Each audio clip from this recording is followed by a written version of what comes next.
toy izao ndraiky avana ny teny zaraina zay omenantsika anio. Afatra ho anao, hoy ny tenin'ny tompo aminao olony, izay tsy mankatoy ny didiny dia tsy ambinina.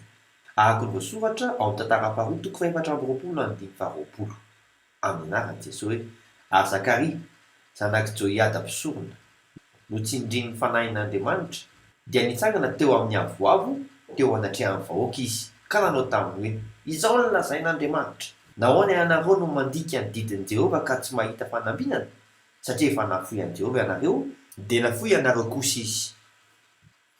Andray fahasoavana kosa izay mankatoa ampanetretena.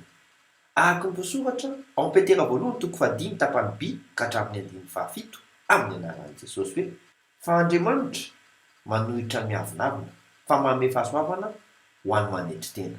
Koa amin'izany manetretena ambany tana maherin'Andriamanitra mba hanandratany anareo amin'ny fotoan'andro, ary hapetra ho aminy ny fanahinareo rehetra, fa izy no miahy anareo.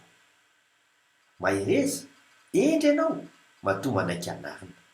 Vavaka isika. Raha eo, misaotra anao manarina, mampafantatra amin'ny aloha izay safidy tokony ho raisiko.